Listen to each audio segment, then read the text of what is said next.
how to word this. It's a little perplexing. It's a little perplexing. What's perplexing in German? Perplex.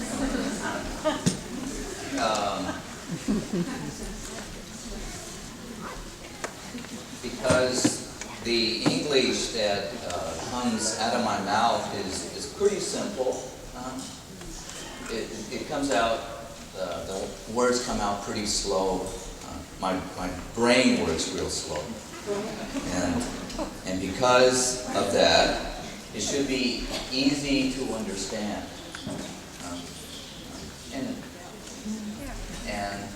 But for some it's not. Even though you understand my English, you don't understand what I'm saying. Some of you, paradox, huh? And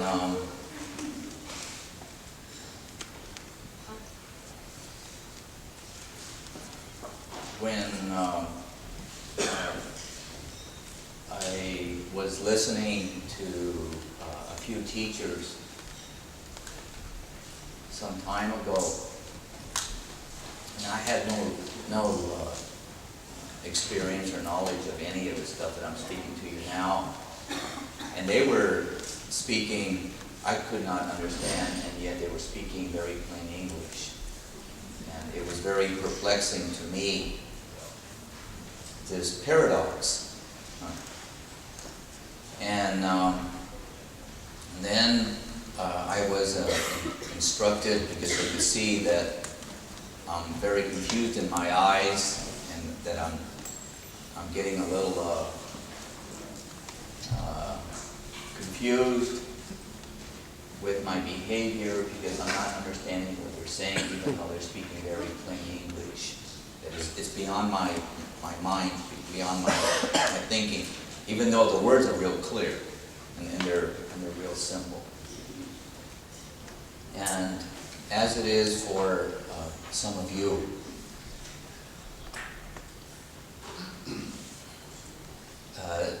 don't be alarmed.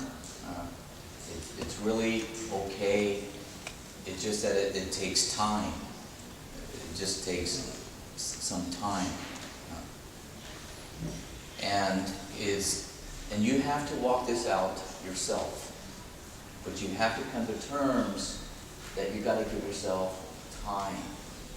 Because if you deny this perplexing situation, that you're listening and that you don't understand, and that you give yourself an excuse, another excuse, why not to come, or why you're not understanding, and then you're playing this game with yourself,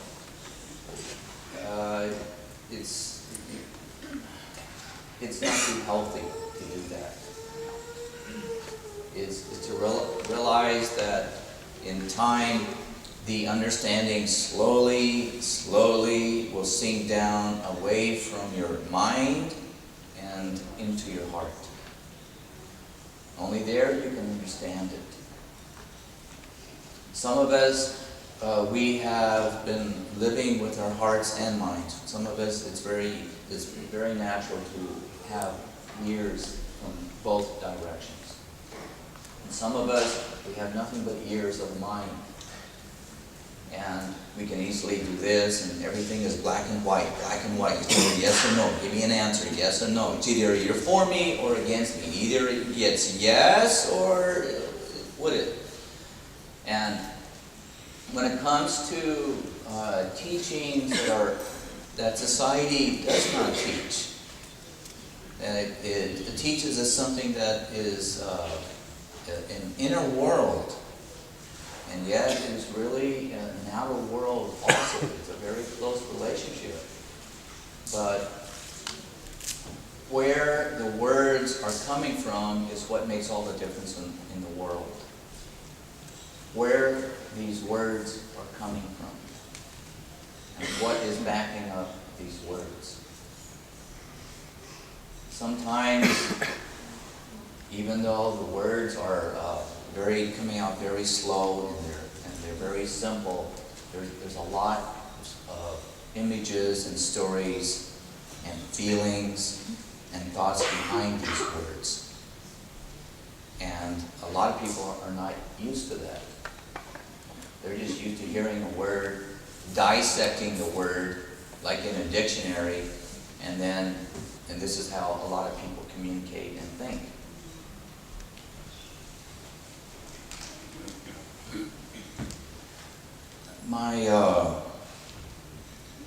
My son, who has, you could say he lost his mind. His brain, he lost access to a great deal of his brain. There's something, we don't know what is wrong. And when a person starts to lose capacity with the brain, they start to lose various levels of communication with other people. And my son more and more lost communication emotionally. And so the word became more and more dictionary. That's all he could rely on, to the point, dictionary. And there was no subtle messages. And most of us don't pay attention because we grow up with speaking many different levels of communicating, emotionally, quietly, a little nuance here and there, a little, wink in the eye, or a little movement of this. And we all grow up with no big deal because most of our friends grow up with these vast levels of communication emotionally and mentally and physically, and we all got used to it. But when we start to lose it on one level of communication, or we start to work in a field where we start to meet people that are losing these levels of communication and they're becoming very limited, it becomes very obvious the vast, perplexing, complex levels of communications that typical human beings communicate with. We're very, very complex organisms, extremely sophisticated, but it's not a big deal to us because we do it every day. It is only when there is a loss, a very obvious loss in your own child or yourself, you begin to really appreciate how complex we really are.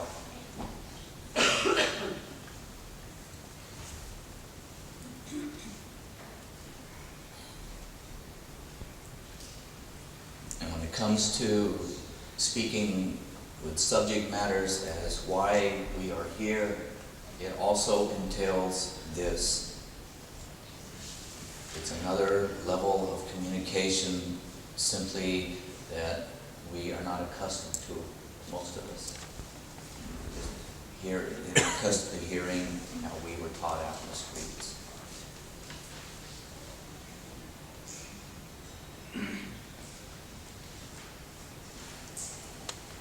To mature this inside.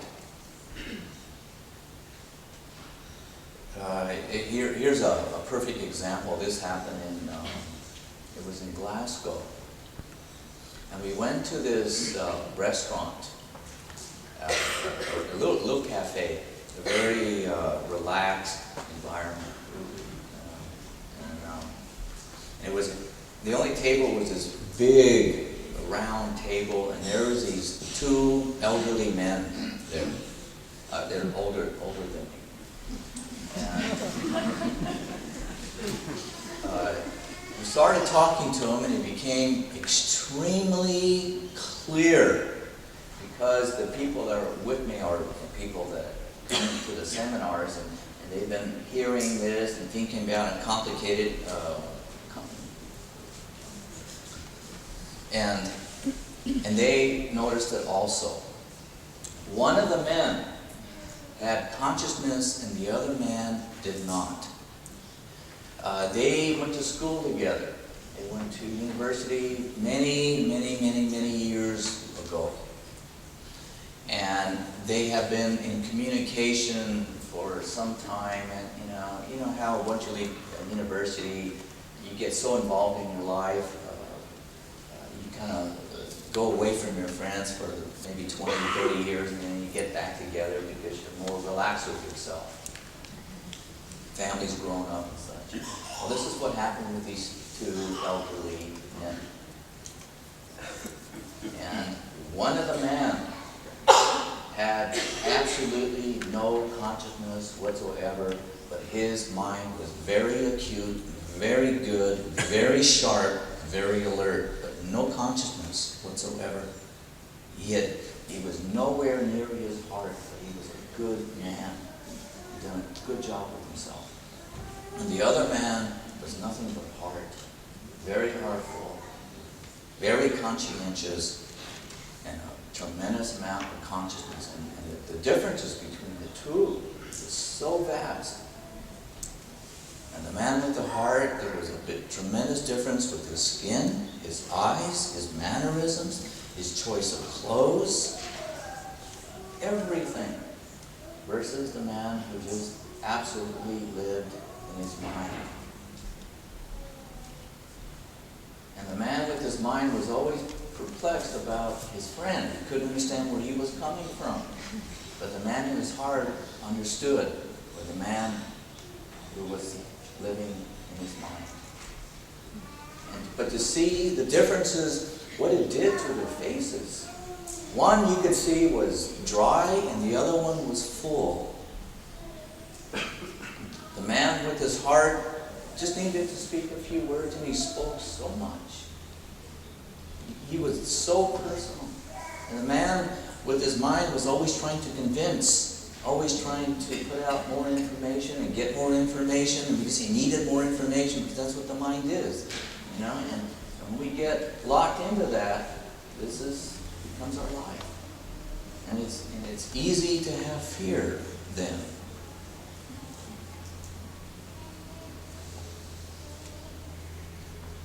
And the man with the heart, his questions and how he looked at us was very, very different than the man coming from just his mind.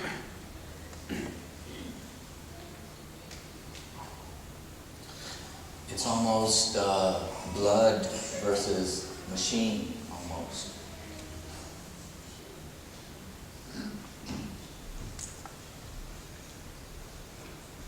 That's why over the years,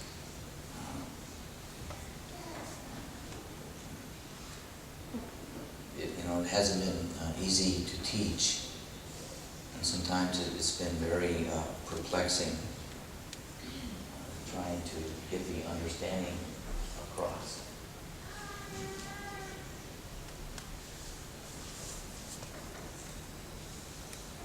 Because of this, over the years, every now and then we talked about it.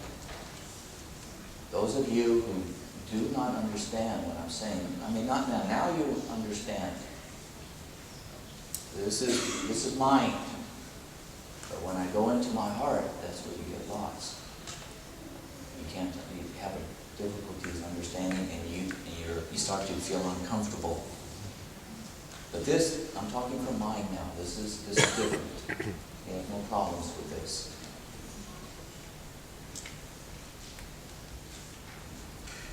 And what is important is that you understand the difference when it happens. And your job is to make it okay. There's nothing wrong with you whatsoever. It just takes time before enough weight builds up that it slowly sink in, and in time you can understand. Because it is so simple, so very simple. But how we like to perplex our world as much as possible. And that is because simply we do not understand fear or our fear. We do not understand accidents or evil things that happen in this world. We do not understand the mysteries or some people or ourselves.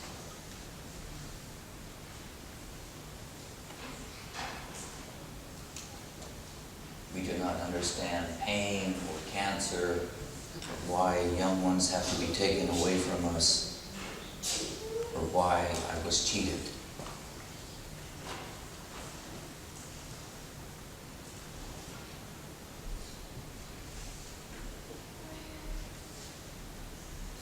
Maturity requires a tremendous amount of sweat and effort. Maturity requires a great deal of coming to terms with your present mind and your conditions of yourself, whether you like it or not. Maturity requires not to whitewash what you cannot understand, but to come to terms that simply you're not understanding yet.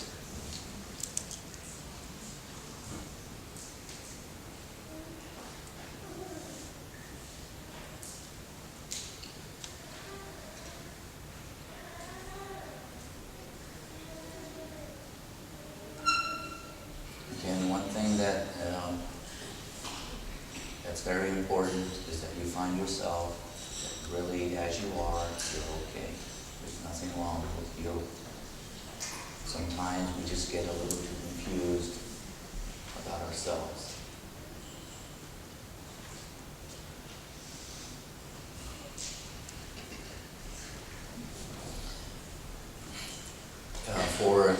This is only for the new people. Because most of us have a Christian background. And you gotta just think about this. Sin is not the problem. That is not the problem. It is hurt and disappointment. That's the problem.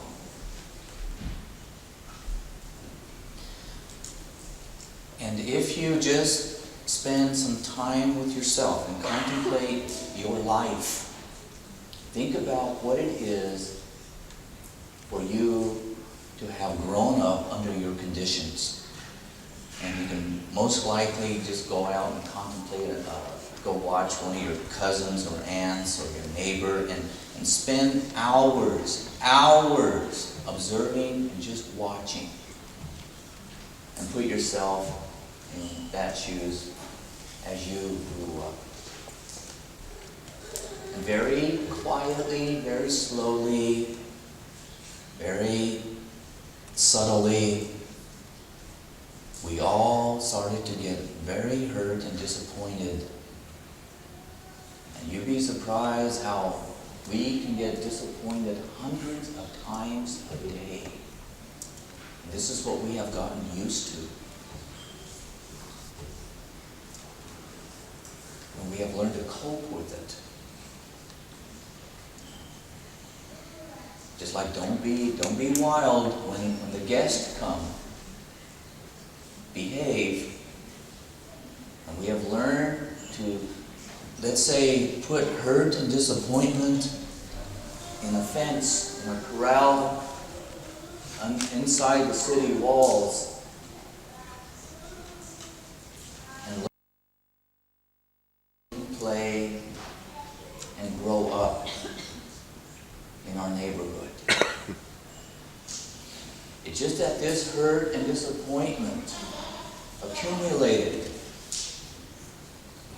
And human beings can adapt to any situation, whether it's in the North Pole or in the desert, whether it is with the animals in the jungle or in the water.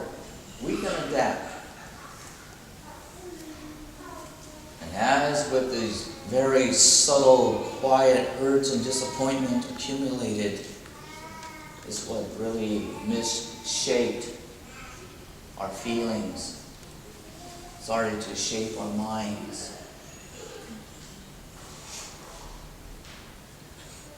Especially when there's a war,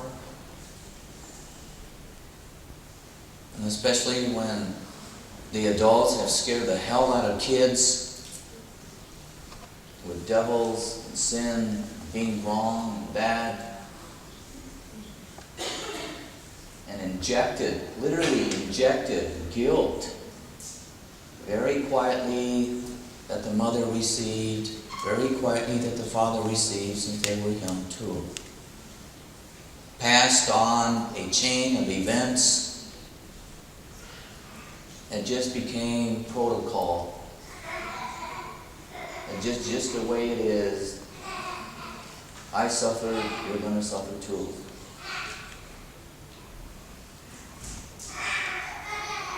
And yet, it is no fault of any mother or father.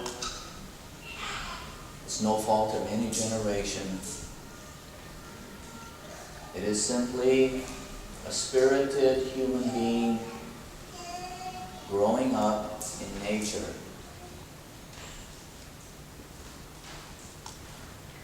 The bones at a very rapid rate, reaching for the sky since we were born, stopping around the age of 18.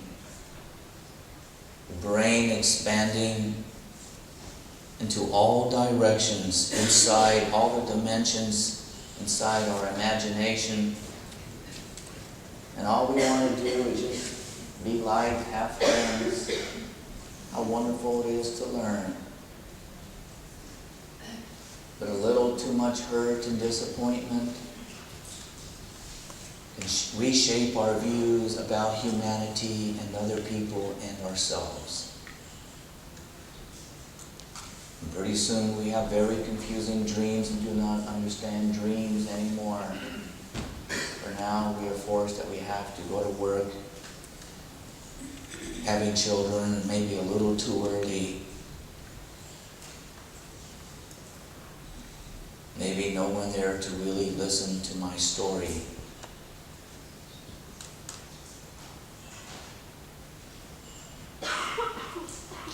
It's not to point the finger in that direction or this.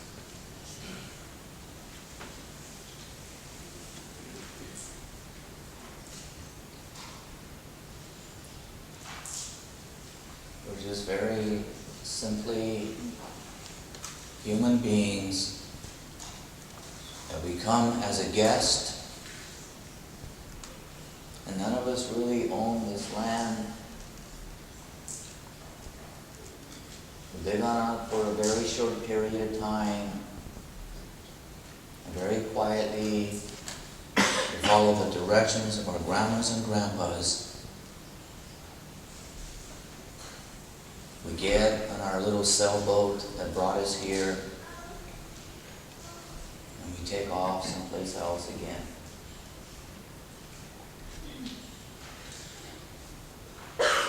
Respect what little time and space we have. And whether it is only 2 days of existence or 102 years, it is not the longevity of the time, but the quality of time of living. And hoping as our bones are reaching as high as they can towards the sky,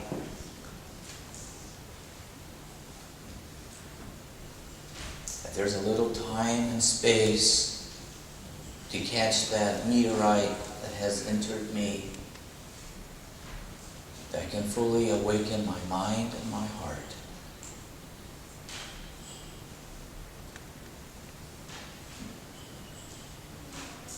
It's easy to be a human being and be asleep, walking. But it takes an awful lot of work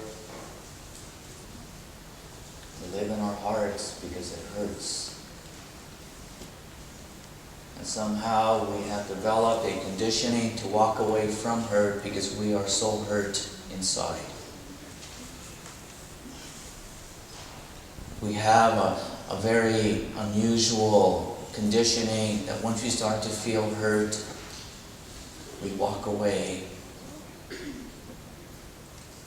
Somehow, I'm so hurt, I don't want any more. What I'm saying to you, to awaken this heart of yours, you got to feel all this hurt and disappointment that we all receive growing up. No one escapes it.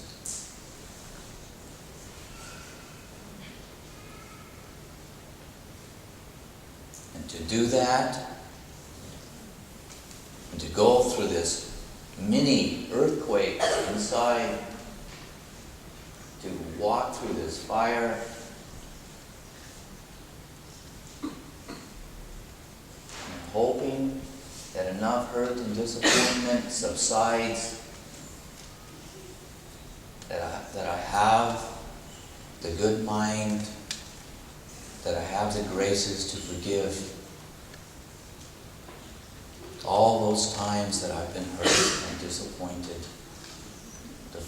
so I can finally put down my weapons.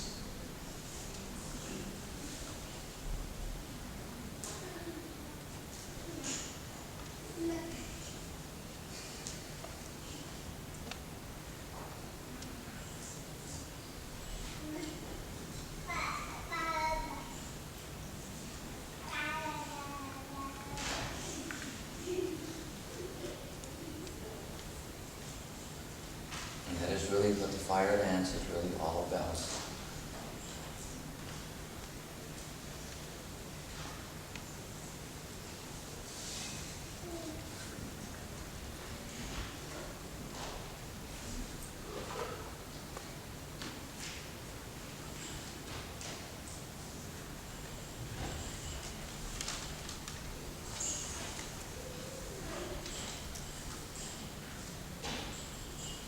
Fall in love with your mind, whether it is ill or not.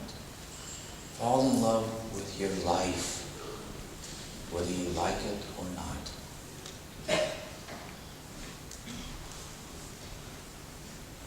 Embrace all your scars and mistakes, even though they still hurt. So when you really think about it, it has brought you here to this point. You have survived to this point. And that is the point.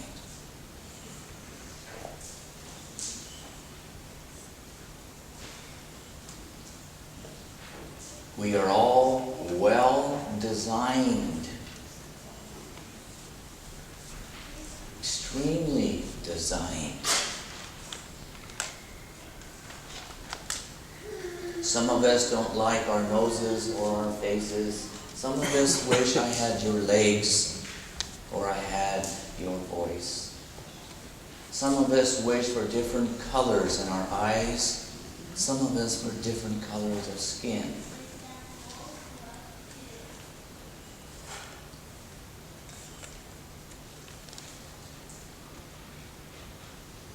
But very, very simply, the most sacred prayer of all is not coming from a book. It's not coming from someone else's mouth. It is simply coming from your own heart.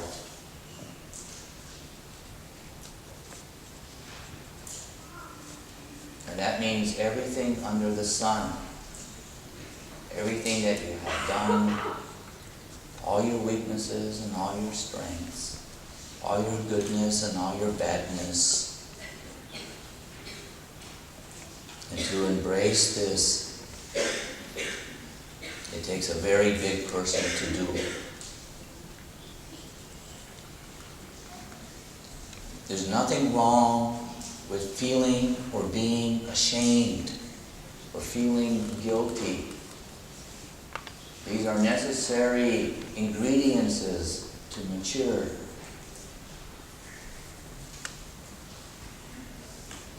If you're lost inside your head, it's okay if you're lost. You have to make that okay. And I realized there was nothing wrong with me being confused, because I was confused for so many years. And when I finally understood what faith is, faith in the design of whatever created me, that means the faith in all the bad things that I had done, the faith in my shadows.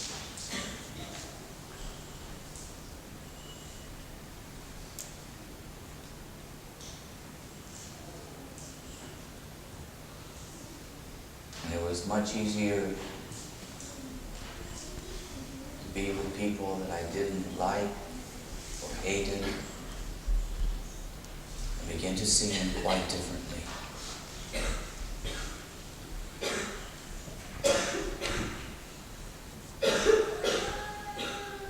There is no hierarchy in spirit. Anybody who creates a hierarchy are little kids playing games of control.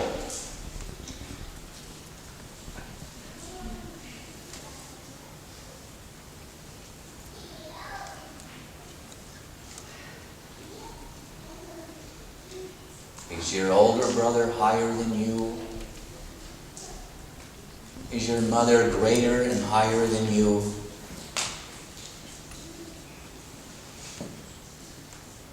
Is your grandpa higher than you? We are all nothing but brothers and sisters. Some of us just a little bit older than others, and that is all.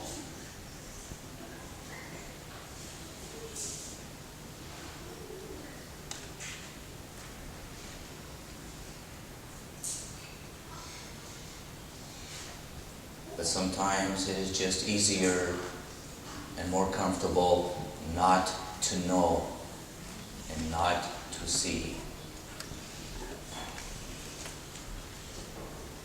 And if that is the case, just know that of you. And it's understandable. But come to terms with it. One of the greatest diseases of this world that's really not talked about, is a terrible, terrible disease, and that is naivety. It's a terrible disease, and that is naivety.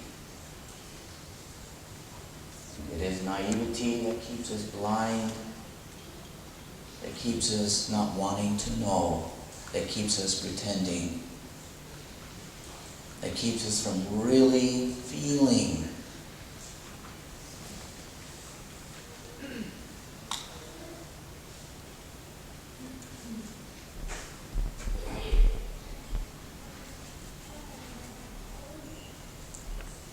We are just simply spirited human beings, simply living in nature. And nature has no mercy.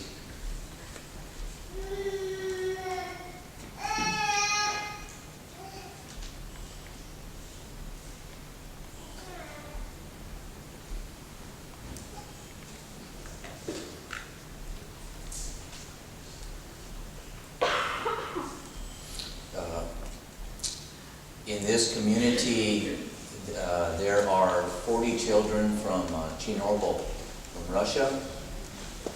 Chernobyl, where that nuclear accident took place. And they brought 40 children here. It's 40. And they have already calculated, I think for every month they stay in Switzerland, they live a year longer.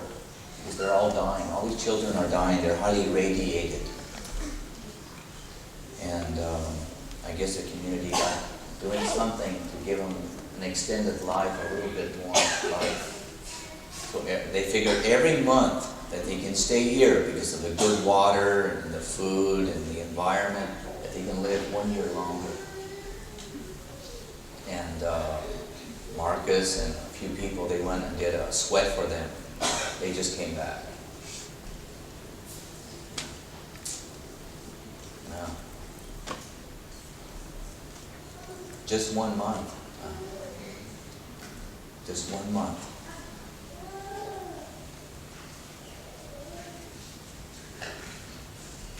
And you, Swiss people, don't let this world pull you down. You got a very healthy and good country. And all this guilt about the Nazis and all this, don't let them pull your guilt out. There are a lot of greedy people out there, and they don't like people when people have made a society much better than theirs.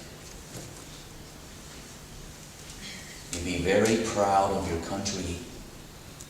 Be very proud of what you have done and how you have set this little country to be, and I hope you stay independent.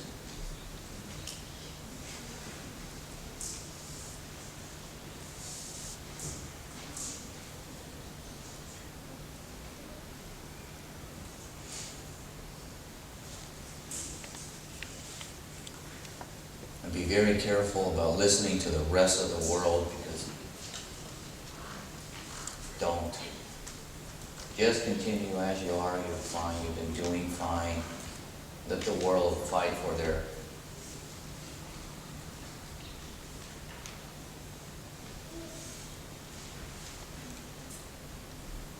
Switzerland is one of the most respected countries on this planet. And you are no doubt the cleanest.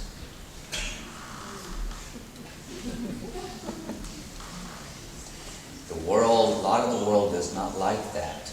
You're too clean. They don't like that. Because most of this world was pretty trashed out. And you stay clean. And it's only very few eyes of people living in other countries that are going to appreciate and follow your example. And this you can thank your grandmas and grandpas for.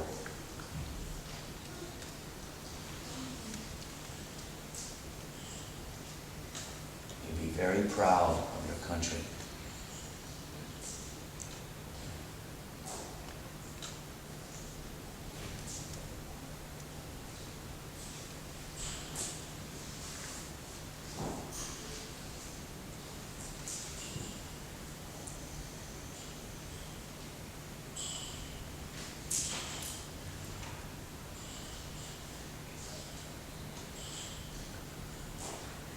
Let's go for lunch.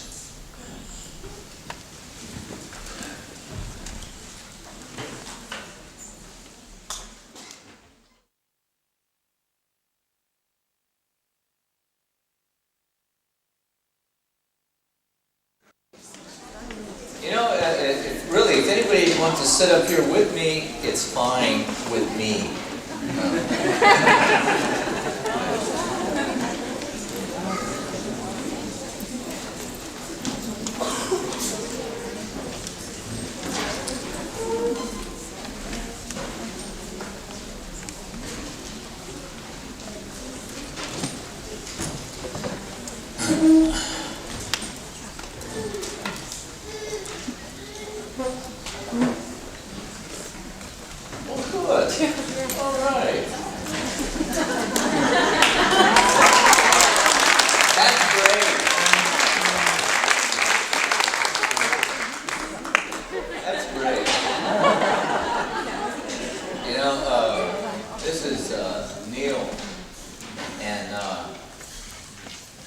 Many years ago, Neil was my driver to the airport, and I think that was my first time in London.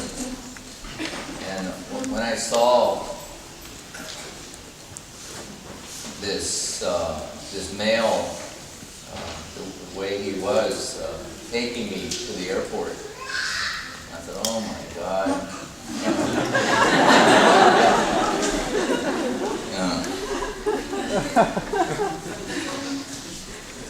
But I was nice, huh? Yeah, I was polite. Very puzzled, very concerned, and very polite.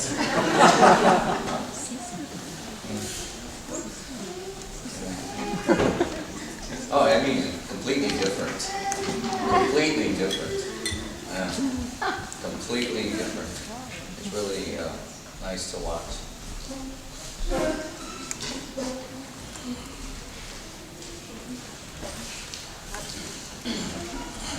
Whoa, what'd you like to talk about?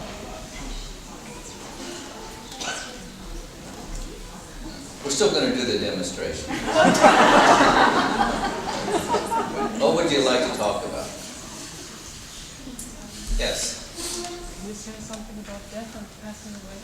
Well, I say something about death and passing away. You know, over the years, these teachings actually de-emphasize death. De-emphasize. It doesn't put an emphasis on death. Because once you see through that veil, there's nothing but life. Actually people, death doesn't work. Death doesn't work. Death doesn't work at all. You know, my mother, I was raised Catholic, and my mother, she had 7 brothers and sisters, but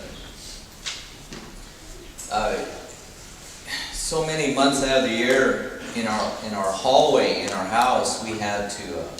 She had the Blessed Virgin Mary in this little niche, and we had to kneel for hours, pray during these certain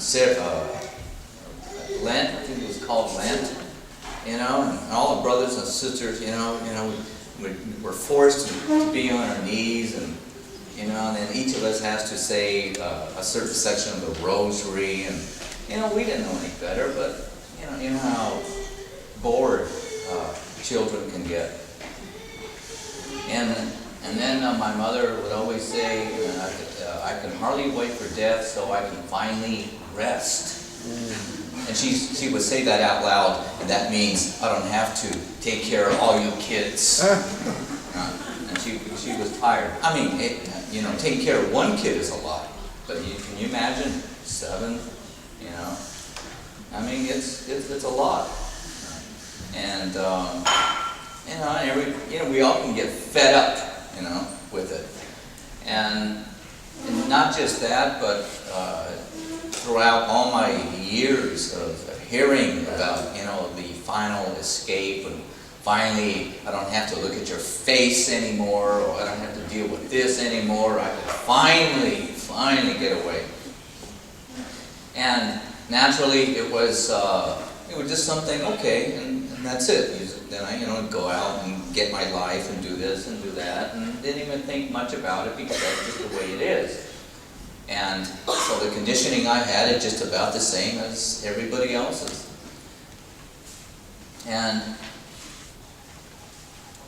But I realized a lot of people were starting to use, and the mind had structured to use this event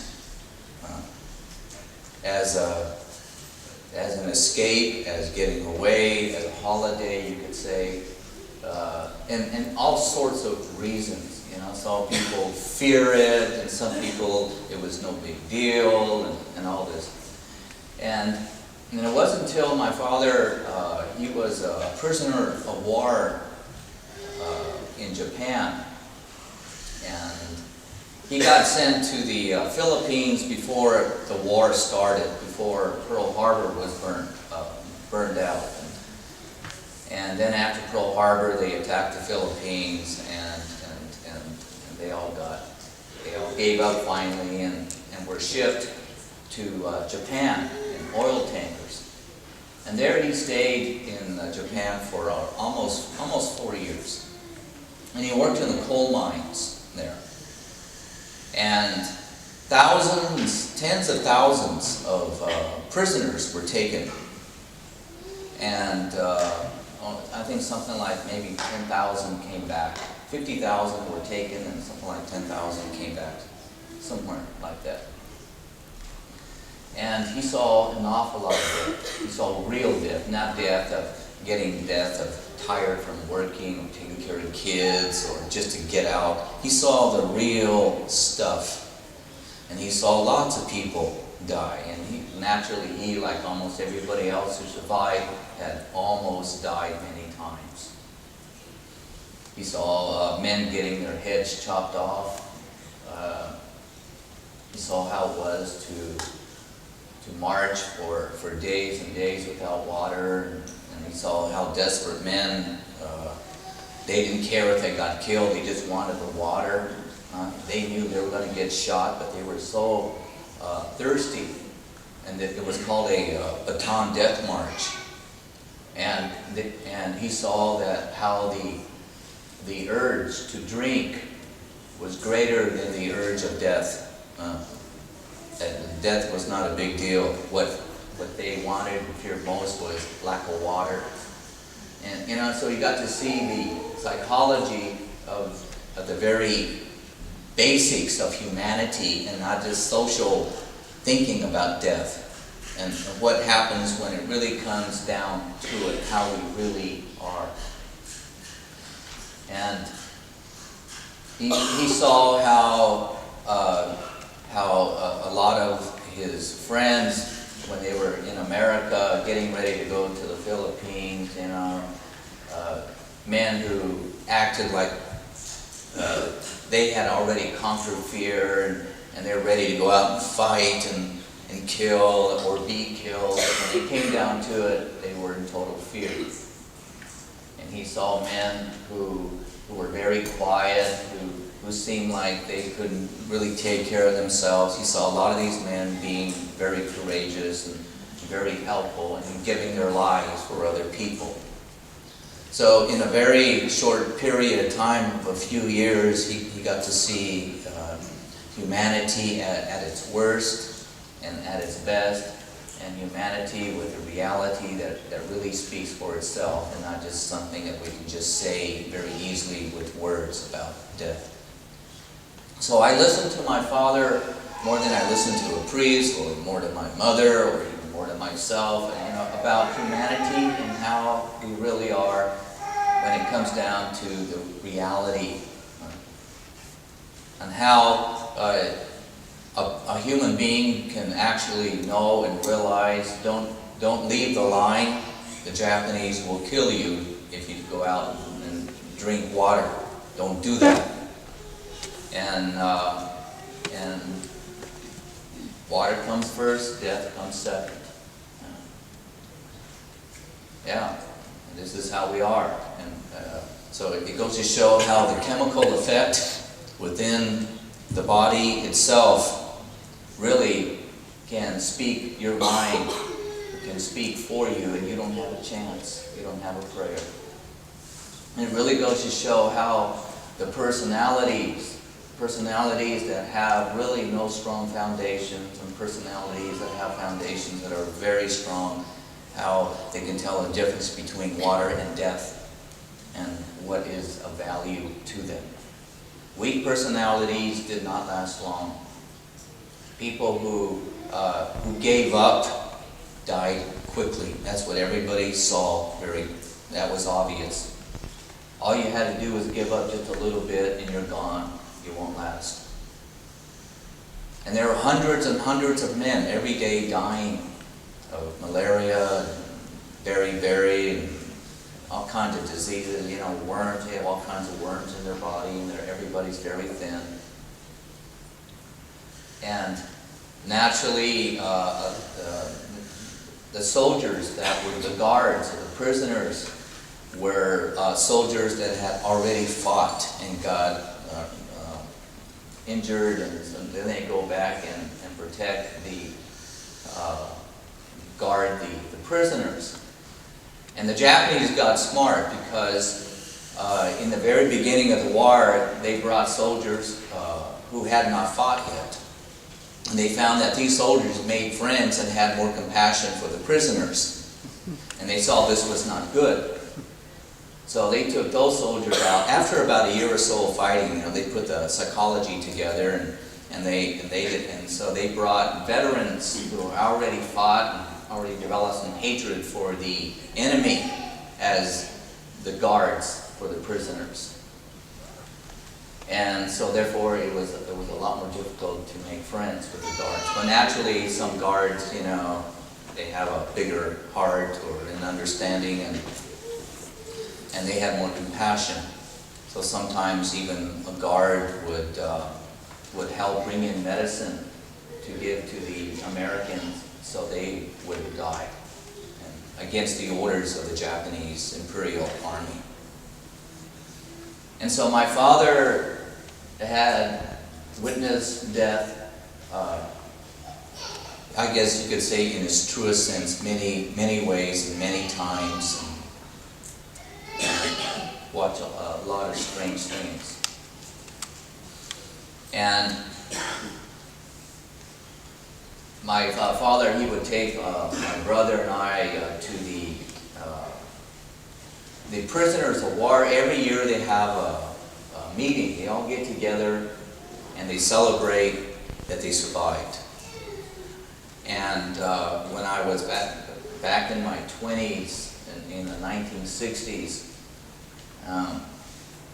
there were a lot more men alive back then. And so since then, because of age, so many have died. And so this number has dwindled from thousands to actually there's maybe 1,000 left out of 10,000. They're dying all very quickly just because of age. And I got to meet a lot of them as a young person, and they played hard, they laughed more, they joked more, they loved life more than all of my friends, and all of my friends were teenagers, and we loved life. We had a good time with my friends. But my father and all his soldiers who came back as prisoners of war, and they're the ones who really have seen death in its cruelest sense, and they loved life more than anybody I've ever seen. They never talked about death. They never talked about leaving this life. They never talked about hating the Japanese or hating that. They just took the moment and made the best out of the moment. And they were all wonderful, just wonderful. They were all conscientious about their environment around them. And the wives had a hard time with these husbands because they were a little too wild. They loved life a little too much. They were almost like little kids, just taking the moment for what it was, and always, joking around. And so it gave me a different angle, a different perspective of looking at life, not the typical way that other people do. I remember I went to a Catholic school and how they, remember the nuns and the sisters trying to scare the hell out of us, and they did, about death and sin and going to hell and all this. And they really had no experience of death. They were just reading from a book, I found out. But it was my father, and it was all these men, and talking to them, asking them to, the accounts of what real death was by the thousands, tens of thousands. And then to be a prisoner and your rights taken away, and then to be starved, and then to work against your will, and all of that. And then to come out the way they did, that is what was stunning. To them, they had no problems realizing death. There was no denial of that whatsoever, because it happens. But to them, the point is living. It taught them how to live, how to really take the moment for what it is. And so I took that, and I knew that still wasn't it. Because then I got hit with a meteorite inside me. And I went to go follow this meteorite. Because there has to be, to see beyond that, to see the Spirit beyond that. And my father, even though he had witnessed all this death, he still could not go beyond that. So no matter how much death you see, there's no guarantee that you can really understand the Spirit. No matter how many times you get put very close to death, that doesn't mean you're going to understand one Spirit. But there's another way other than that way.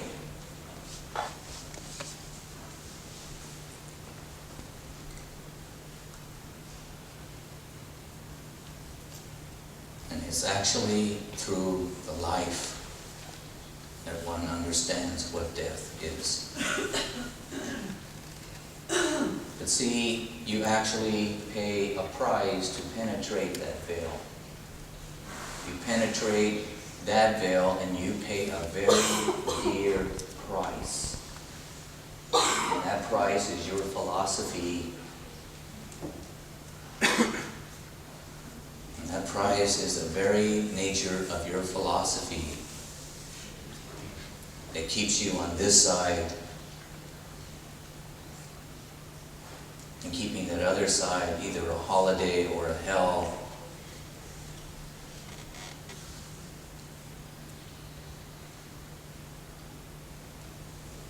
To penetrate ordinary reality,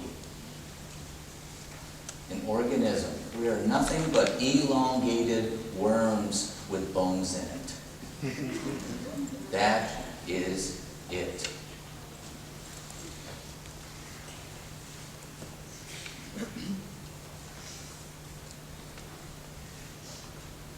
And all creatures, whether we have feathers or bones, and some have no bones, but they can still get around. We all have to deal with the chemical effect between the tissue and muscle and brain. And we all dream in our own way. But there's some miraculous spark. There's something else inside besides just existing. Something that a poem sometimes touches. And sometimes it's just the end of a sigh. And sometimes it's a wonderful muse. And sometimes it's just someone walking away.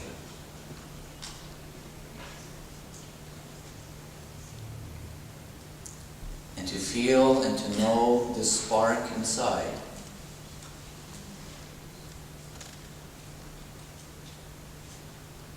There is a sacrifice of all your stories, of all your philosophies, of how you think it works.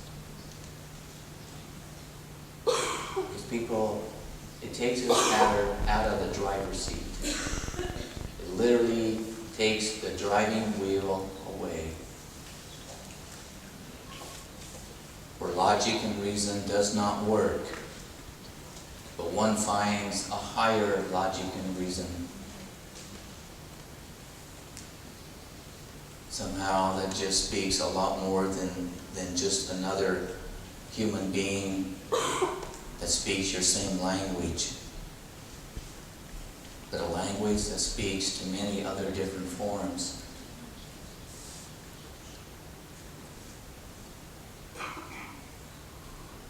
And when one sees this, that we are just nothing but spirited human beings simply living in nature in a very short space of time and space,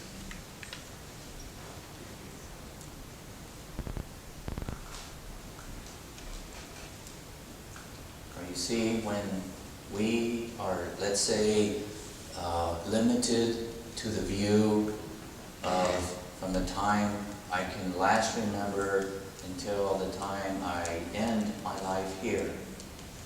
And we have no conception, no view.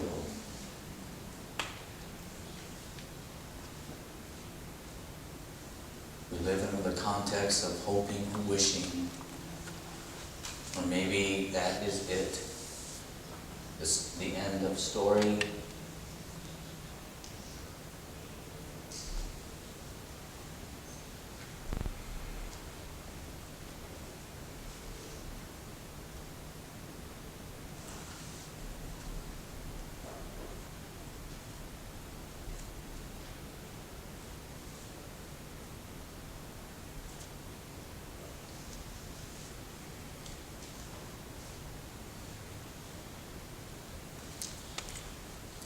I don't have to put up with all the sound or the problems.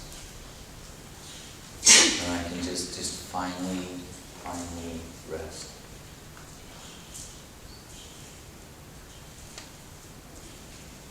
And sometimes I'm happy that the sun does rise up again.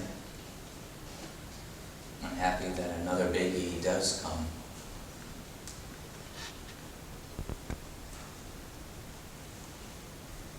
And 5 days after I pass away, and if I live to be 108, this will all be turned into a very, very sweet but short dream.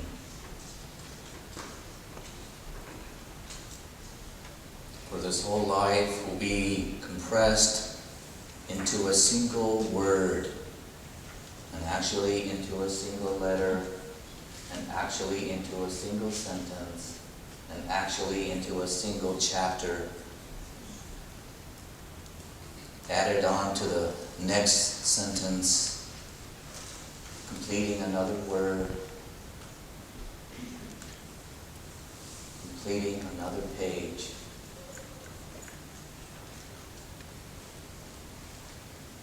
For time is very different in my dreams. And time, I know, is very different for the grandpas and grandmas. And time one day will be very different for me. For my blood will no longer be red, but it will be infinity, and yet I will still have blood. I will still have my eyes. I will still have my feet.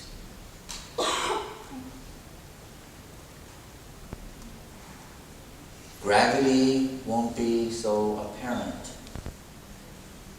Hunger won't be so apparent. Problems won't be so apparent. But I am who I am. And the journey of one spirit will continue on. Something will gravitate me to go here or to go there. For life never stops. You will always have a body. You will always have this as you know yourself.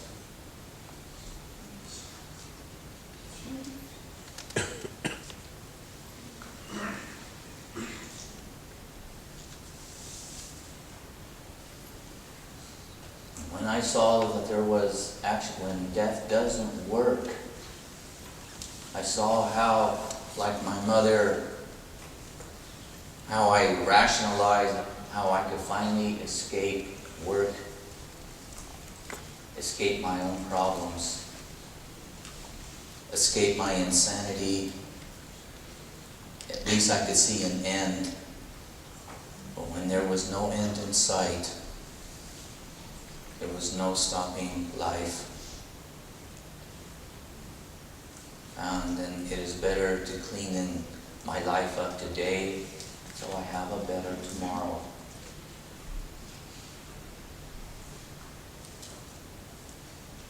I better clean up my mind so my mind is better tomorrow if there's another tomorrow. I have going to live another life, it is better that I clean up this life so I have a better next life.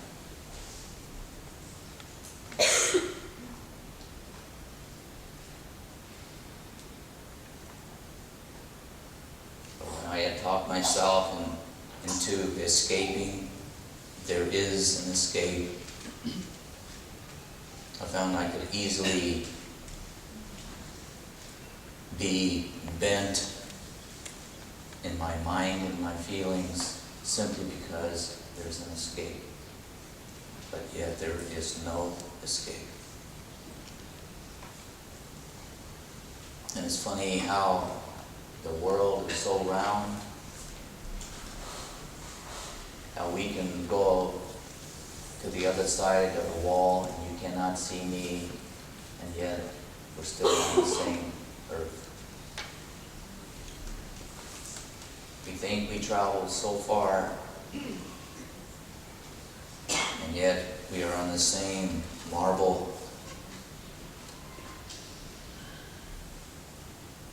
And yet we breathe the same air.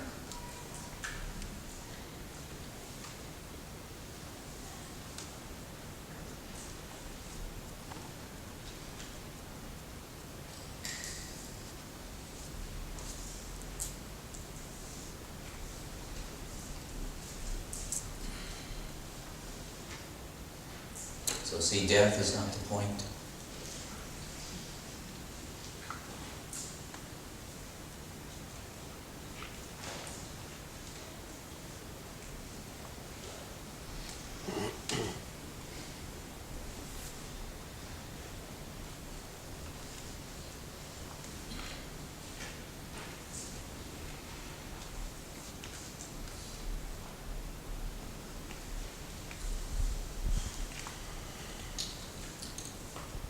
Let's get, let me have 12 people on stage. Let's do the demonstration before I take off on something else. Let me get some volunteers up here. I need some volunteers. Come on.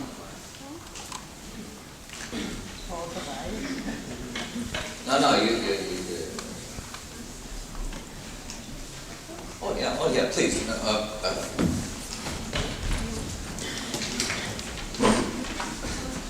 The impossibility, and it is, once you understand how impossible it really is to change, you start to really respect the predicament. Because most people don't have an idea of the predicament of life. Most people don't. And until one truly respects the predicament, you don't have a prayer. You know, it's a real simple thing.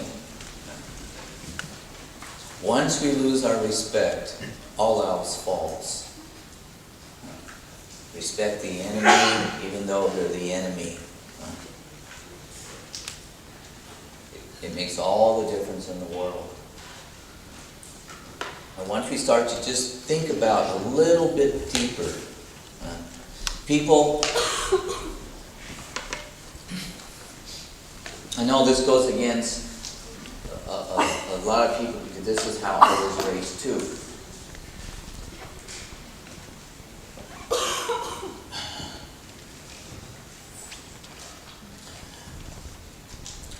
I found that it wasn't healthy to believe in anything. I found that is not healthy to do, not to believe in anything. And this is what keeps naivety very much alive. This is what keeps us very ignorant. This is what keeps us brainwashed. This is what keeps us from thinking deeper. This is what keeps us from questioning our thoughts. This is what keeps us from questioning our feelings. This is what keeps us from questioning reality. When we have beliefs, we're stuck. The minute you create a belief, you're starting to create a wall. And that wall creates a separation between your belief and somebody else's beliefs or reality. And being a adjusted to this way of thinking and existing with beliefs. Was that water? Oh, no, never mind. I'll use this. Yeah, okay.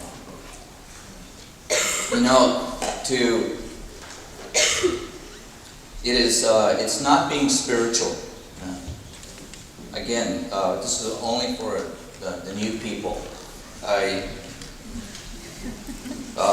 Most of the old people, I didn't know how they would put up with it, but they what? Because they came to me for spiritual matters, and I told them, don't be spiritual. Throw the spiritual stuff in the trash. Because it is so polluted of what it is so darn polluted, you don't have a prayer. You got to completely start all over.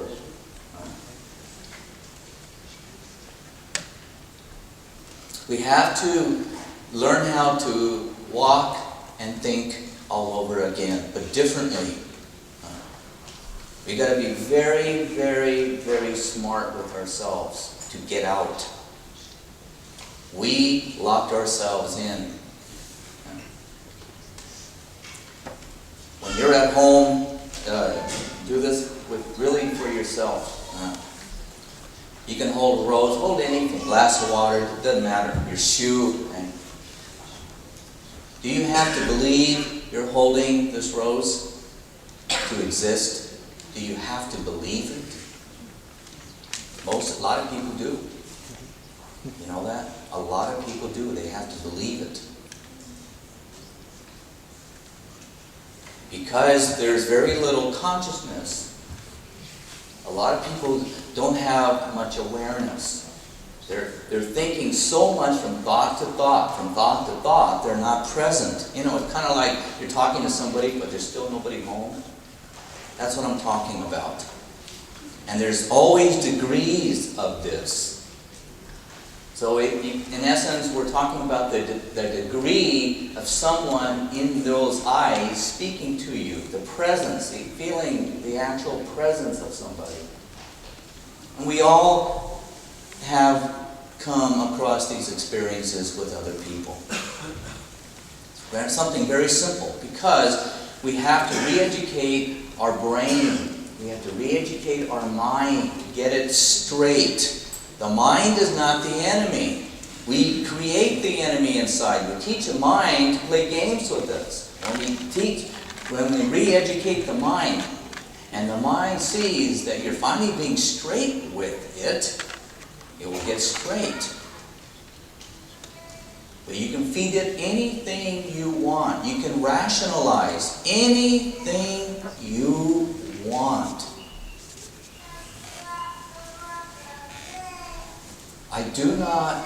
It does not take a belief to know that I am holding this rose.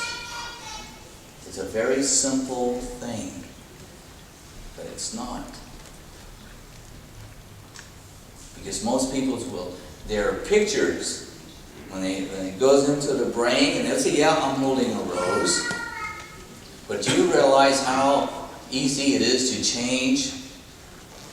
I can get a lot of people up here and get you to say it, that you're holding a tree and not a rose.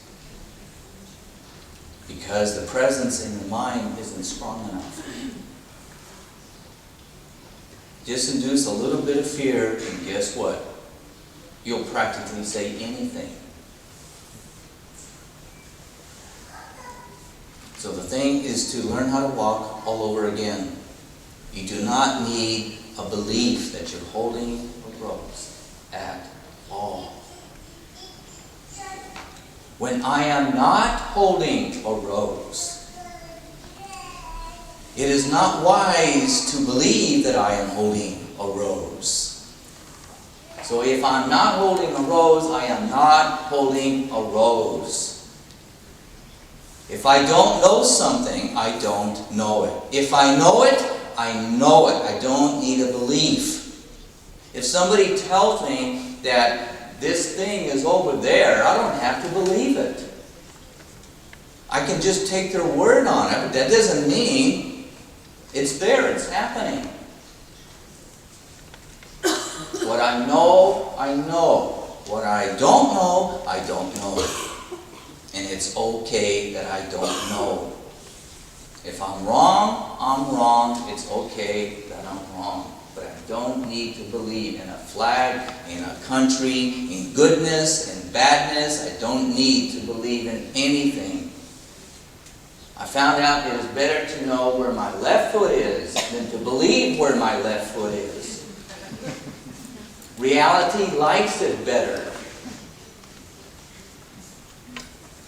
But we have taught ourselves to live in the shadows. We have taught ourselves to create philosophies that have many shadows over them. So re-educate your mind and eliminate trash spirituality and trash belief.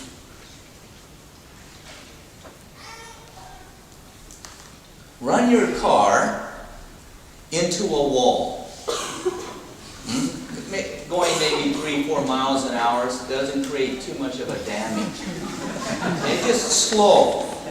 Okay? It helps something that is profound and much bigger. I mean, just 3-4 miles an hour, so you feel it. Huh? You need to believe it. Bump your head. So you get a little bump. Do you need to believe that you bumped your head? Now you're working with pure blood and skin. This is what we need. We need blood and skin. Too many human beings live in the etherics. Too many human beings live in their minds. Too many human beings live from thought to thought to thought, and they're not in their body. So they become very mind-oriented, off the ground. They're not, there's almost nobody home, or a little bit, or sometimes there. You don't know. You got to wait to see who's who. Have you ever heard this? You have to wait for the appropriate time to speak to the person. When they're on the earth, you can talk. When they're not, you better not talk. This is what happens to all of us.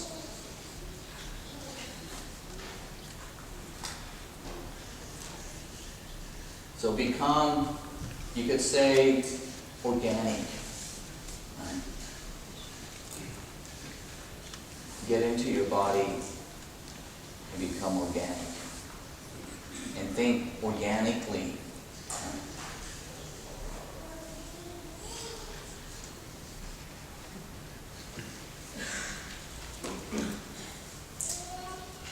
I remember during World War II, it was this was put in the books, in the history books.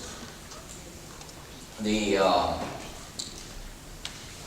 Nazis had marched into this Jewish town, and they started to march all the Jews out of the town over this hill. And over the hill, they could hear machine gun fire.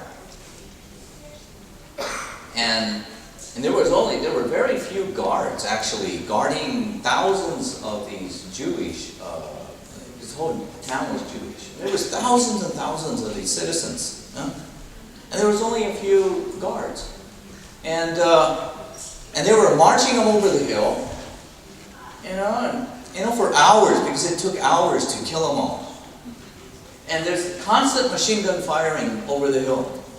And after a while, I think it was, I forgot if it was a lieutenant or a captain of the German army, had made a comment. They made a comment to this other person, and he says, I can't believe this. They outnumber us 30, 40 to 1, something like that. They outnumber us. They could easily take us over. It's obvious we're taking them over the hill to slaughter them, and they pretend that they're all going to be taken on trucks to a safe place, and they can hear it. Like what? Thousands,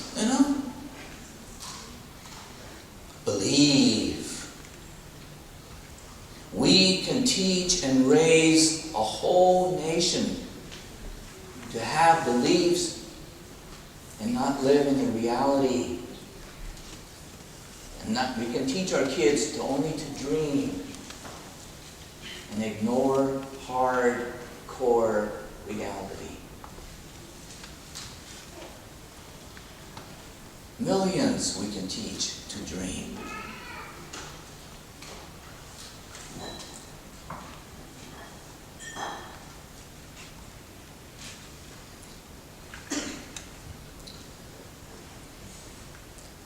This brings us to a very ordinary, typical predicament that most people don't pay attention to.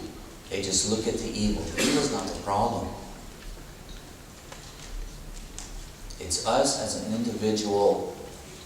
Stop questioning and don't question.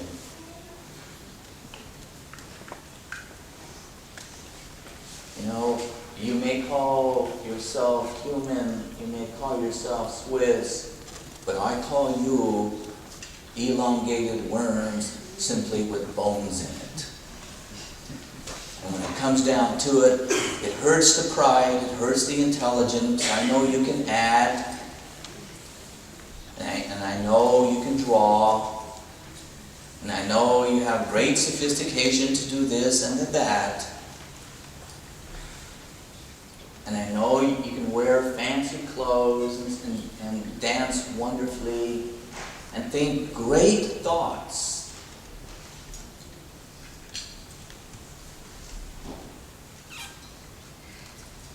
But still, and we have even reclassified ourselves, actually, as the highest. We stand a little bit higher than the apes, and we speak with a little more sophistication than the pigs. This is what we think. Pigs? Oh, not me. No way. No way. At least I'm not a gypsy. At least I'm not an African. At least I'm not a dirty Indian. We can do anything we wish, but we are still just a species, a very sophisticated species. But yet that's all we are, a species. And yet when we dive a little bit deeper, we are a spirited species. And that changes everything.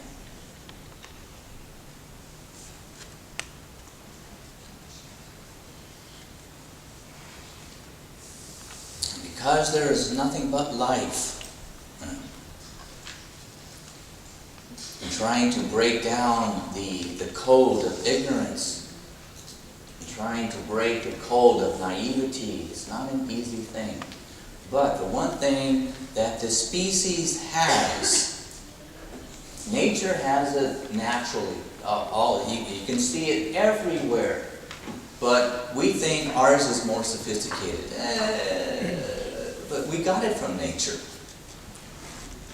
And that is, you give practically any human being the right information about their conditions, whether they are the enemy that is going to lose or the enemy that is going to win. You give any human being, any animal, any insect enough information, and they will change the situation so it becomes more of an advantage for them. Ants do it, spiders do it, and we think, well, we do it, but we think we're a lot more sophisticated. And in a way, we just do it differently. But it is of nature we got this from. Just give us the information. I may lose the war. There may be too many. Here's a story. Just kind of think about this.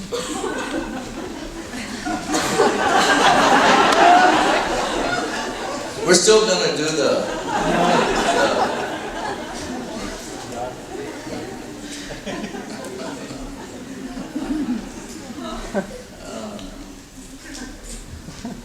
here's I've used this story many times.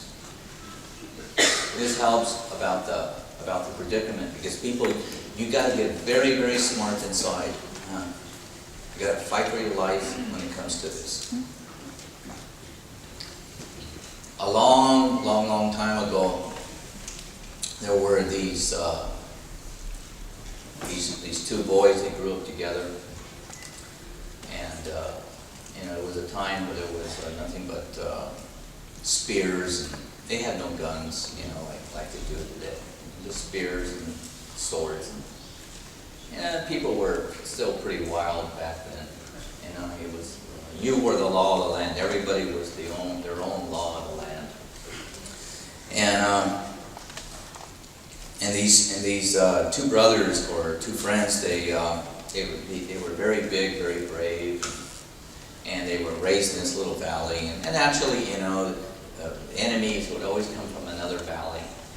Different philosophy, different idea. Hey, we like what you have, and we want it, and we're going to take it because we want it. And so that means a war. They don't want to give it up. So and these two brothers, they fought this other army, and they would beat them, and they protected the valley. And then these other people from this other valley came another year. And they wanted something from the valley, and these two friends were going to say, no, you can't have it, we'll fight you. And they fought them and beat them. And over the years, they had fought all these other small armies that came to invade their valley. And they beat all the armies. And they beat them for the last 20 years. Everybody. And all the land, they were known as the victors. And there were only two. And they felt very, confident. The town, the valley loves them, and they're protectors, and they're good people, and they're well respected, and they can hardly wait for another army to come around. You know how it is after a victory, everybody celebrates, and that's the highlight. After the victory. And these two friends are very, we can beat them. We can beat anybody. After 20 years, no one can touch us. Well, one day, they heard there's another army coming over. And after about 20 years, you get a little overconfident, and the other army is on the other side of the hill, and they see many armies on the other side of the same hill, and no problem. They just get up in the morning, whip their ass, and go back to bed. And so, they're celebrating a little bit, they're drinking away, and got a campfire, and one of them says, hey, maybe we ought to go check them out. Oh, no, just sit here and have another beer, no problem. It's okay. So they're sitting down drinking, and how many they're going to kill, and maybe they get another woman for their victories, and the whole bit. And finally one says, oh, no, I think I'll just go and check it out. No, stick around, stay here, no problem, We'll get up drunk and we'll still beat them, Okay. So finally late at night, they're still tossing jokes back and forth. And finally one gets up to go to the bathroom, and he decides to go up on the hill. And he gets on top of the hill, and he, they have one campfire. That's their army, He gets on top of the hill, and his lower jaw just falls. He was very drunk, and now he is no longer drunk. He has become sober. His eyes have become very big, and he can't believe what he is seeing. Thousands and thousands of campfires. Thousands. and thousands of campfires. That means thousands and tens of thousands of soldiers, and they only have 2. The brain doesn't work the same way. That's it.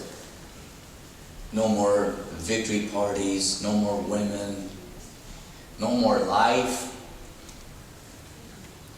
Already this person is thinking, I should start running now.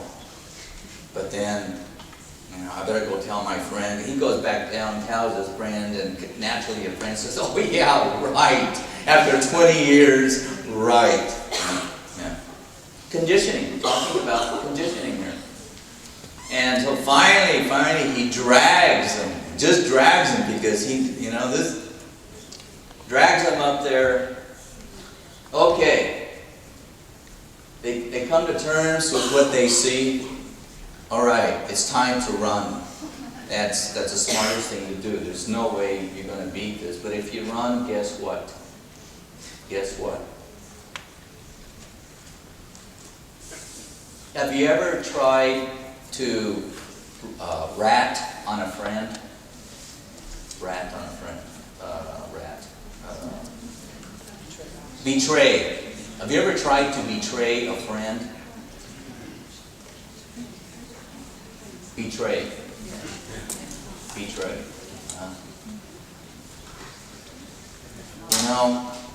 Have you ever ran from something? Because if you do, you have to keep running the rest of your life. You will never have peace in your dreams. You'll never have peace even after you pass away. That's it. Because it's unresolved. You ran. Don't we teach our kids, confront, don't run, confront, admit, Isn't it better? Yeah, but there's 10,000 campfires. It's to run. Rationalization comes in. But we'll get killed. We don't have a chance. Are you going to run? You're going to run. People, this is what we're dealing with. See, we are the ones with the big army, the 2. Your ego and you.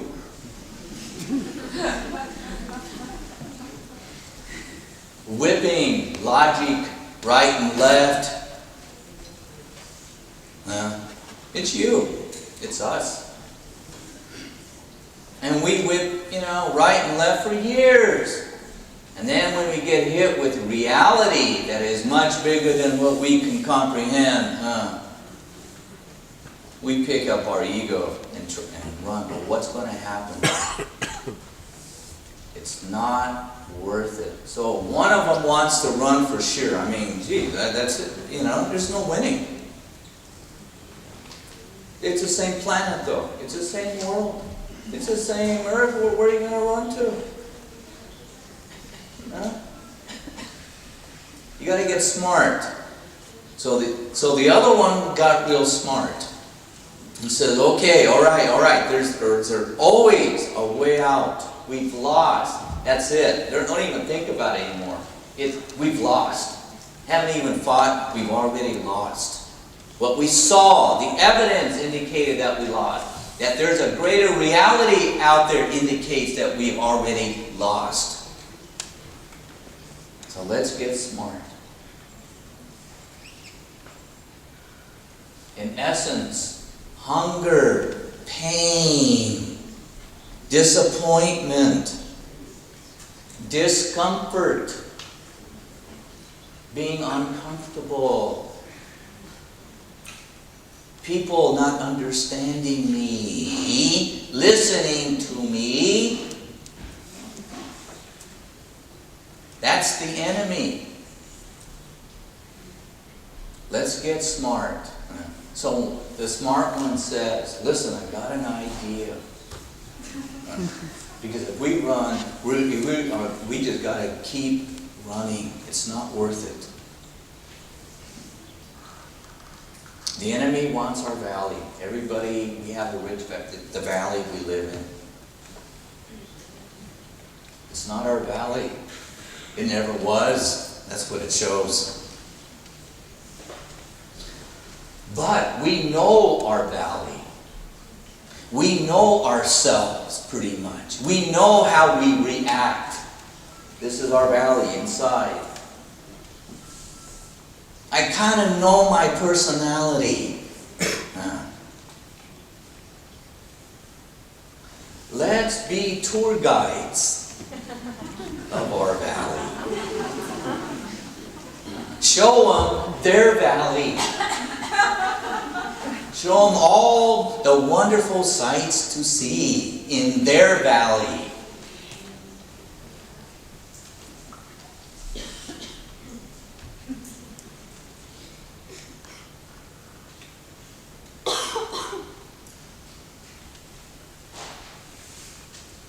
Me, my, and I.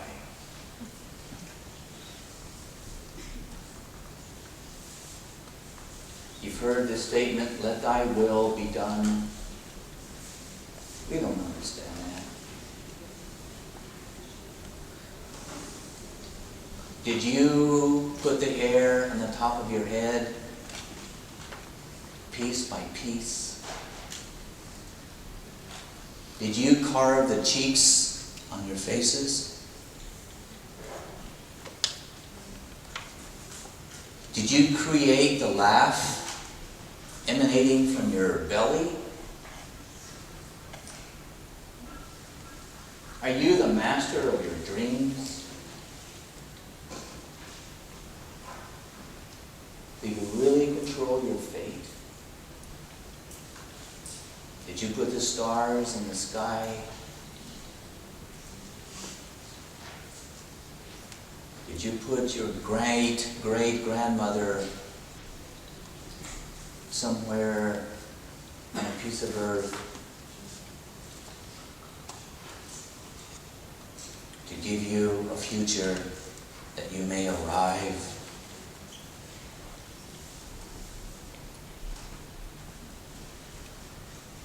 Are you really the creator of your intelligence?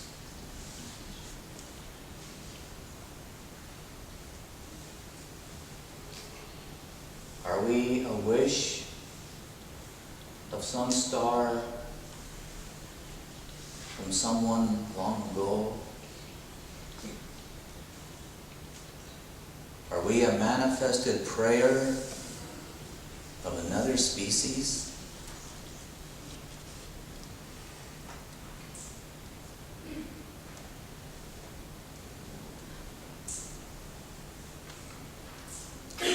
Ask.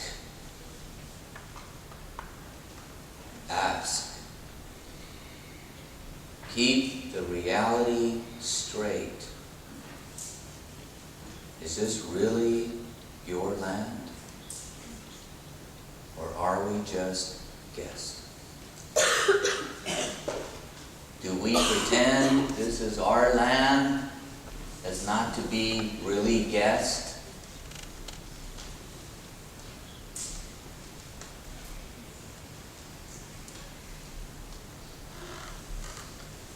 And then this makes it more difficult. Conditioning from one generation to the next.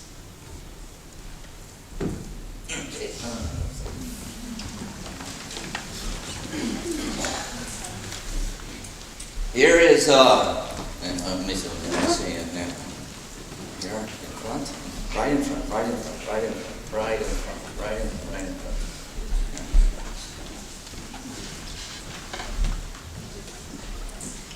When we really think about it,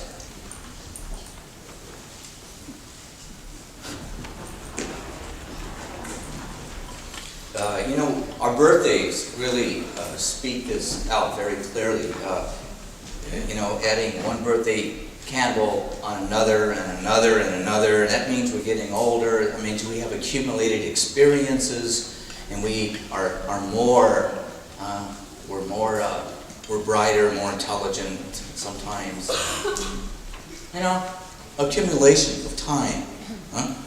And that's all this is. And just that we get hit by it all the time. We talk about it. We have many stories, but we don't equate this with the big predicament. We don't equate this as a major key to unlock what the Spirit really is and why we are still the same person. Why is it so difficult to change? So here we have just coming out of the womb, year 1, year 2, 3, 4, 5.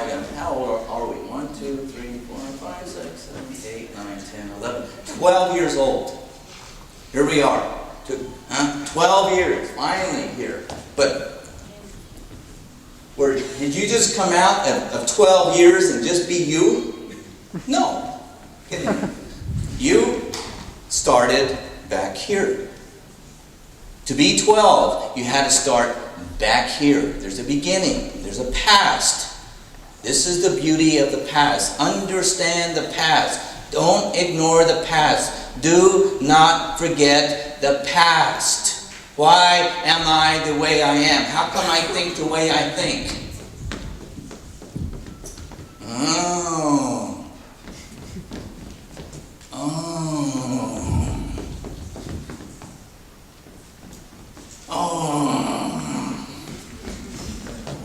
Yeah. But yeah. This is what we do all the time. Back and forth. Back and forth. But we don't see this, do we? We think, hey, how old are you? I'm almost 13.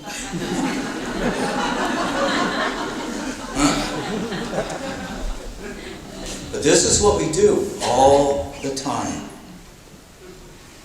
Our brain constantly goes back, gets information, past experiences, back and forth, and we think, hey, did you really think that? You? Pride. Yeah. Oh, yeah. Say, I gotta say yeah. Yeah. No, sorry.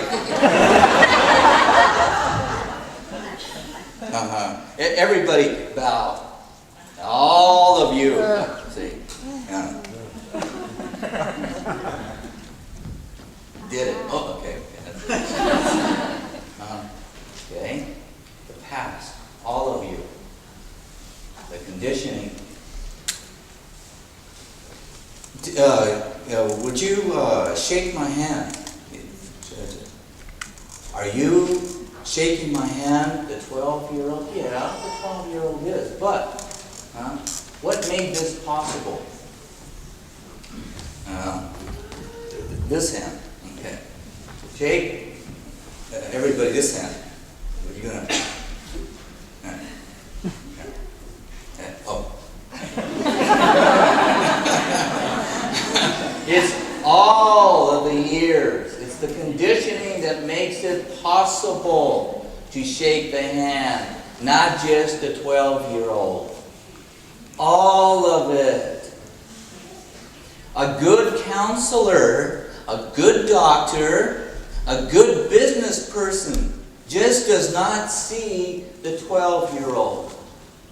They look to see, okay, here's one down, and here's one ready, and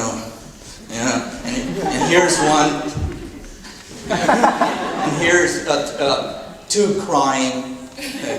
Okay. A good person with a good eye just doesn't look here, but looks, What do you want to be? Okay? Okay? Because a 12-year-old, it just, but what? Let me see. We can check DNA, we can check history records, we can check feelings, we can check all this, but this is how you can tell who the person is. You got to go back into it and look. Oh, okay. You got to go back and look.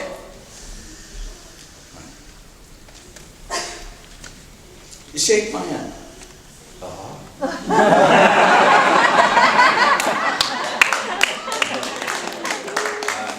Who is shaking my hand? The 12-year-old?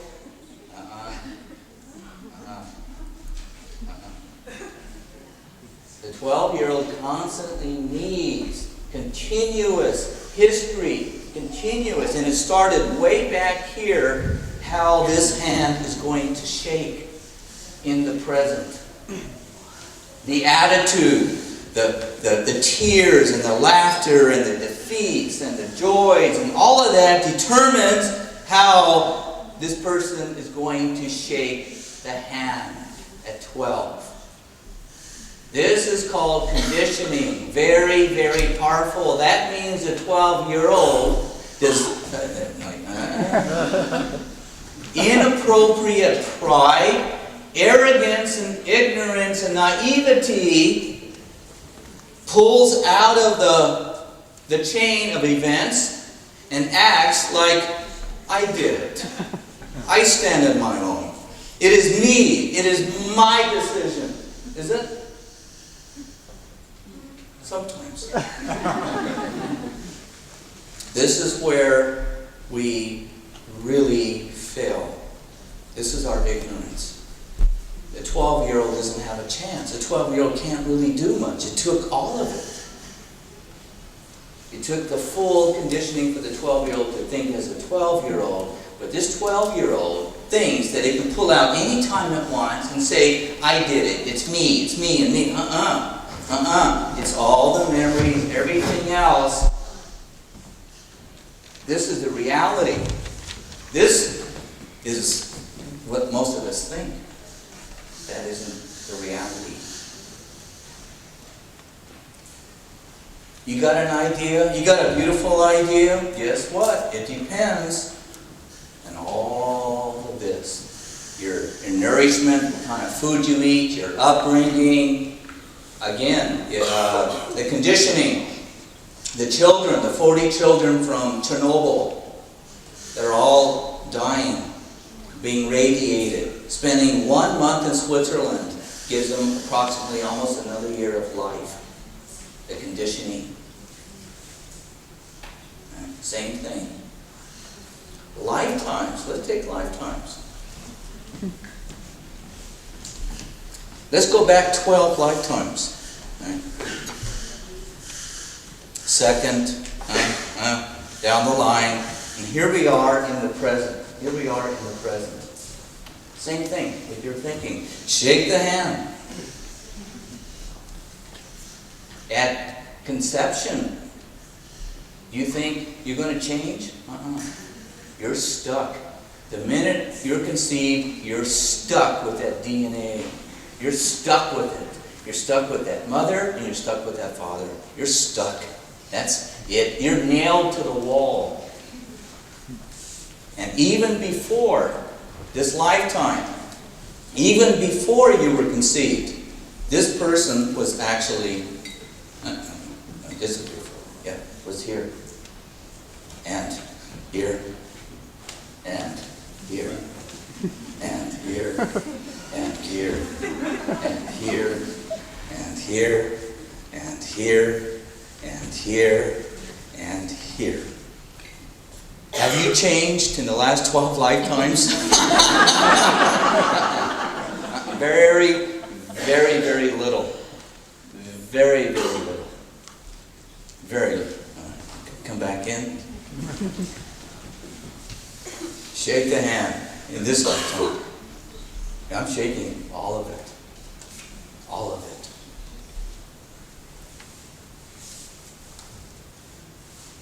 Shake. See? Yeah.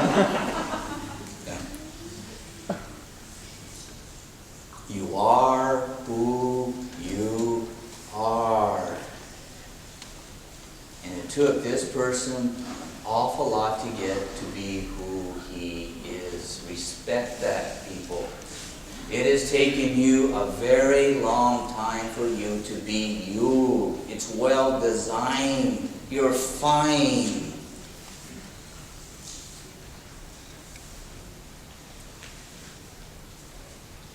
The But most of us are so ashamed of ourselves. We don't like this, don't like that, don't like this. My parents did this, oh my God, da, da, da, da, da, da, da. Okay. Who are you shaking with? Huh? You are who you are. Your ideas came a long, long time ago. You were already pretty well set at a very early age who you are in your thinking, as it was way back there.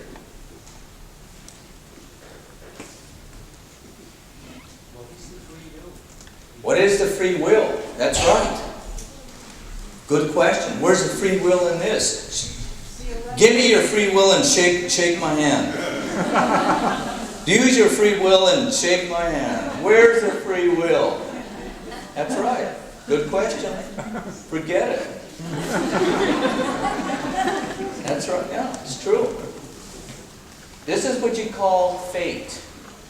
Your destiny. It's set. Well, there's nothing you can do.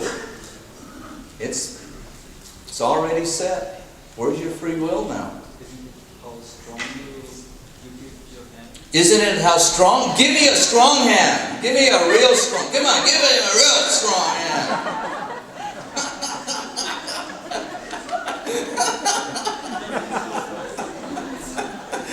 No, that doesn't help. Any other suggestions? How we can get the free will out? Emaho, so where is, you say that need change a lot, so where is need change this? Where did, Neil had changed a lot. Yeah. Yeah. Neil was back here a long, long time ago. Eh? New Neil or the old one? No, the new Neil or the old one? Was it the old one? What do you want, new or old? He doesn't care. So. Okay. All right. Back. Okay. Let's just do. This is not lifetimes. This is when Neil was born. Okay. This is year 1, 2, 3. And 12.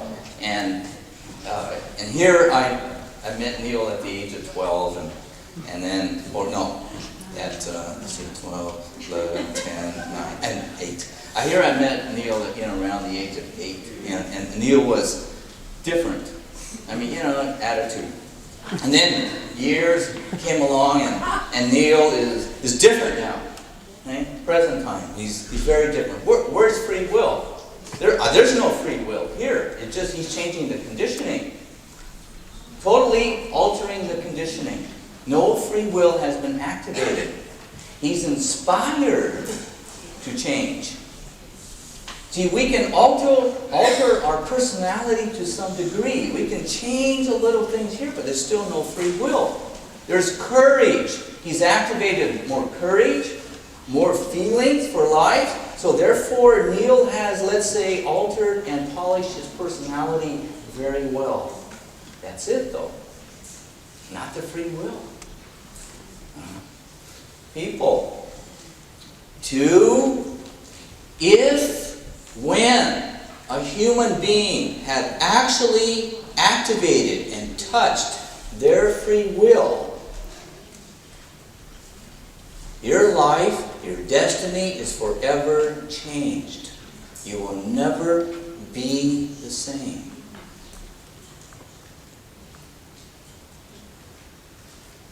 Never.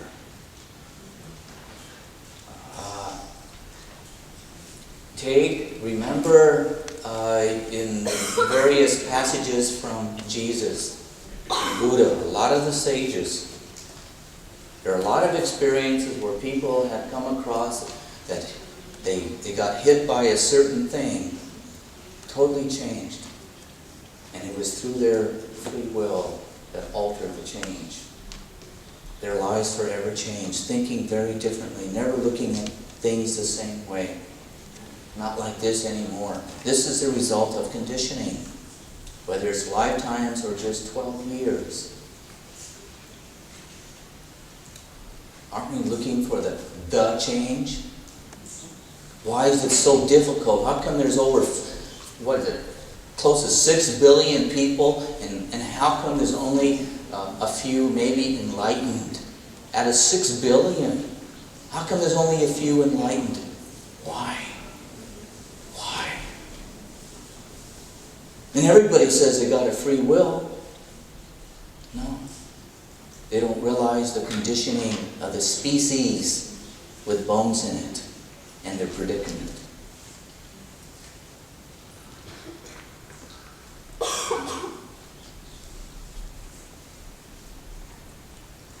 Well, geez, I made that decision to buy that bread and not that bread. Chemical. Already in the chemicals. Yeah. You talk about the difference between, so what is what's in the children? It's the children who are there. Yeah. And things happen, and children can develop their basic instinct. Yeah. When free will activates, Look at it this way. Just go do this, people. You want to find out about your free will? Go back to go talk to your mother, your father, your relatives that knew you when you were a little kid.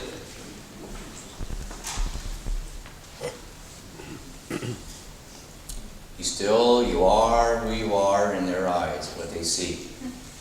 You're still the same. You're still the same. You just look older.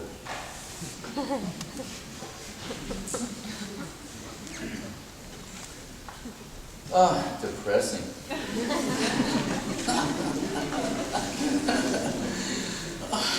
$10,000 campfires?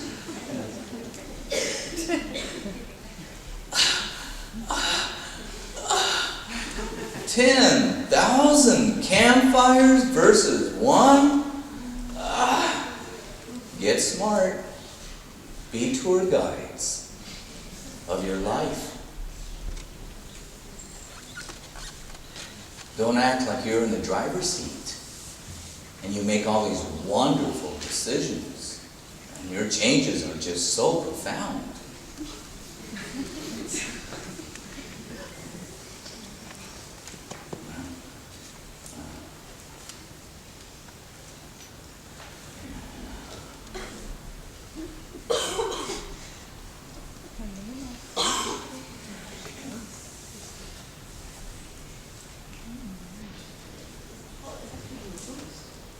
Pardon?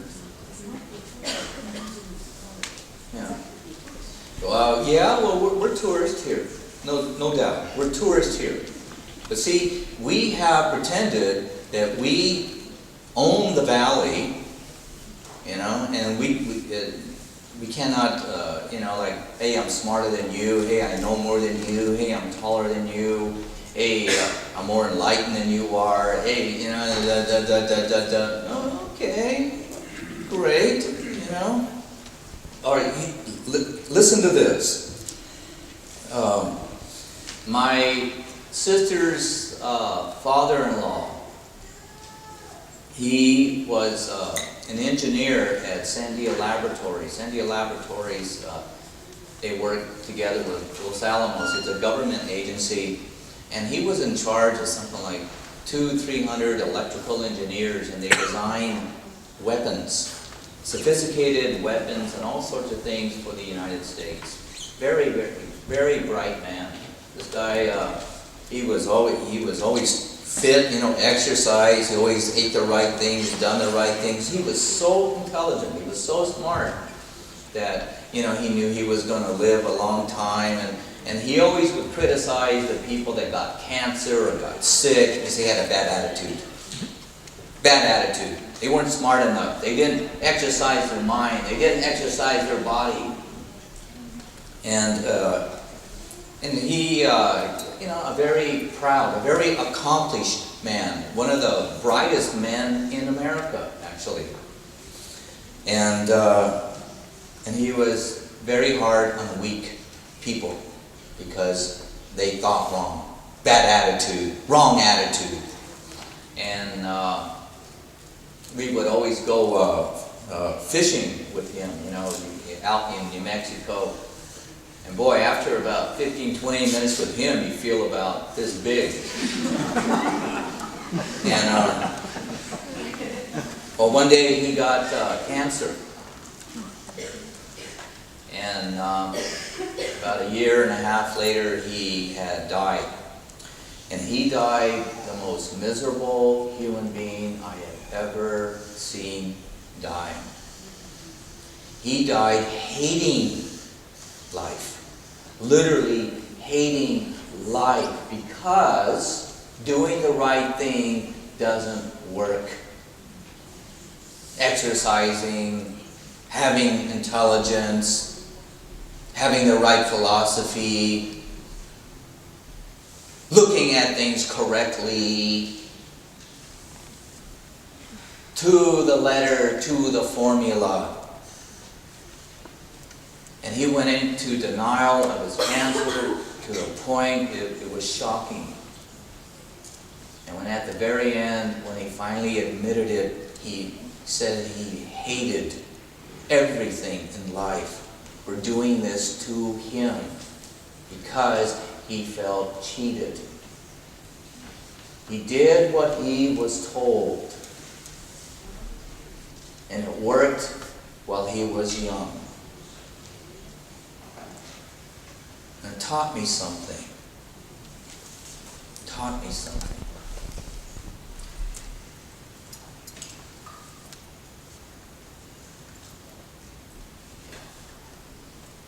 There's something more to life than a formula. There's something more to life than just keeping fit.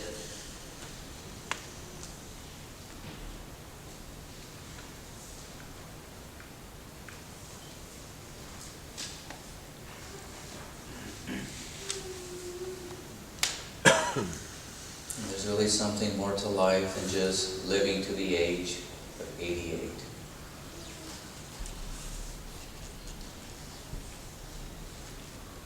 And to be touched by this while we still are fit and capable to use our time as wisely as possible.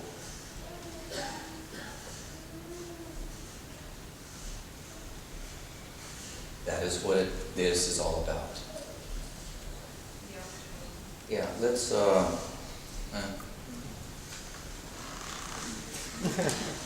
I'll take a juice break.